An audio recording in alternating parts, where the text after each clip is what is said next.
నమస్తే. Welcome to Telugu రాజ్యం. బలూచిస్తాన్ ఒక్కటే కాదు పాకిస్తాన్‌కి తలనొప్పిగా మారింది.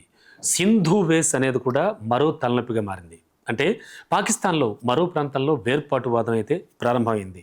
సింధు ప్రాంత ప్రజలంతా కూడా తమను సింధు వేష్‌గా గుర్తించాలంటూ ఒక స్పెషల్ కంట్రీగా అంటే ఒక ప్రత్యేక దేశంగా చేయాలి అనేటువంటి ఒక ఉద్యమాన్ని అయితే ప్రారంభించాలని వాళ్ళు డిసైడ్ అవుతున్నారు. సింధు రాష్ట్రంలో హోంమంత్రి ఇంటికి ఆల్రెడీ ప్రజలు నిప్పిపెట్టారు నిన్న.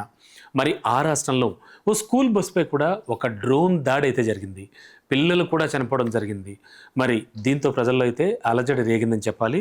పనికిమాలిన ప్రభుత్వం అని విరుచుకు పడుతూ కూడా ప్రజలంతా హోంమంత్రి ఇంటికి నిప్పు పెట్టడం జరిగింది. మరి ఈ గొడవలు అంతకంతకు కూడా పెరిగిపోతూనే ఉన్నాయి. అంటే కేవలం బలూచిస్తానే కాకుండా నీటి కొరతతో పాక్ ప్రజల్లో అసహనం అయితే తీవ్రంగా పెరిగిపోతూ వస్తోంది. మరి ఈ తరుణంలో జరుగుతున్నటువంటి ఈ సంఘటనలన్నీ కూడా ప్రాధాన్యాన్ని సంతరించుకుంటున్నాయి.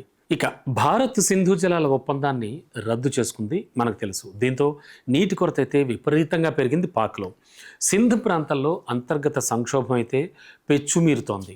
ఇక నీటి కొరత కారణంగా సింధులో ఉన్నటువంటి ప్రజలంతా కూడా రోడ్లపైకి వచ్చి మరీ నిరసనలు చేపడుతున్నారు. ఎందుకంటే నీళ్లు లేకపోతే ఎంత ఇబ్బందో మనందరికీ తెలిసిందే. మరి ఈ నిరసనలు అయితే కొన్ని చోట్ల చాలా హింసాత్మకంగా మారిపోతున్నాయి.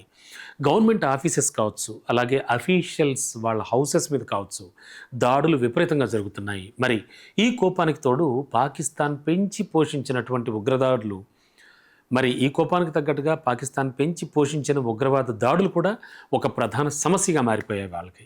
నిరసనకారులు పాకిస్తాన్ పోలీసులపై కాల్పులు కూడా జరిపారు. సింధు ప్రాంతాల్లో అయితే సింధువేష్ ఉద్యమం ఊపందుకుంటోంది. ఈ సింధ్ను పాకిస్తాన్ నుండి వేరు చేసి స్వతంత్ర దేశంగా సింధు దేశ్ అంటూ కూడా ప్రకటించాలనే లక్ష్యంతో పనిచేస్తోంది. మరి ముఖ్యంగా చూస్తే నీటి కొరత కానీ, ఆర్థిక అసమానతలు కానీ, అలాగే కేంద్ర ప్రభుత్వ నిర్లక్ష్యం, ఇలాంటి అంశాలన్నీ కూడా ఈ ఉద్యమానికి మరింత ఊతం ఇస్తున్నాయని చెప్పచ్చు. ఇప్పటికీ బెలూచిస్తాన్ ప్రాంతం కూడా ఒక ప్రత్యేక దేశంగా కూడా ప్రకటించుకుంది మనకు తెలుసు. మరి అక్కడికి పాకిస్తాన్ సైన్యం అయితే చేరుకోలేకపోతోంది. మరి ఇప్పుడు సింధులోని అసంతృప్తి అంతా కూడా పాకిస్తాన్లో అంతర్యుద్ధం లాంటి పరిస్థితులకైతే దారి తీస్తోంది.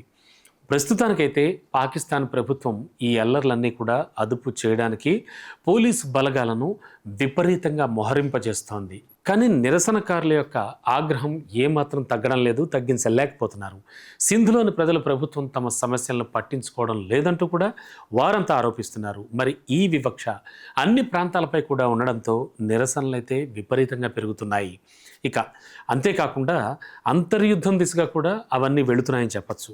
మరి కొన్ని రోజులకు పాకిస్తాన్ అయితే ముక్కలు ముక్కలుగా మారి ఎవరి దగ్గర ఆయుధాలు ఉంటే వారే తమ ప్రాంతానికి పాలకులం అని ప్రకటించుకునేటువంటి పరిస్థితి కూడా వచ్చినా ఏమాత్రం ఆశ్చర్యపోనక్కర్లేదన్నటువంటి ఆందోళనలు కూడా, అభిప్రాయాలు కూడా వినిపిస్తున్నాయి. మొత్తానికి బలూచిస్తాన్ అయితే ఒక మార్గం చూపించిందనే వాదనకు బలం చేకూరుస్తూ ఇంకా ఇలాంటి ఎన్ని ప్రాంతాలు, నాట్ ఓన్లీ బలూచిస్తాన్, ఇప్పుడు చెప్పిన సింధు దేశ్ కావచ్చు, ఇంకా ఎన్ని ప్రాంతాలు ఇలాంటి ఉద్యమాలు అంటే ఇలాంటి ఉద్యమాలకు తెరతీస్తాయో అనేది మాత్రం వేచి చూడాలి. మొత్తానికి పాకిస్తాన్ అన్ని విధాల ఉభయభ్రష్టత్వం అయిపోతూ వస్తోంది. ఈ విషయంలో మాత్రం ఎటువంటి సందేహం లేదు.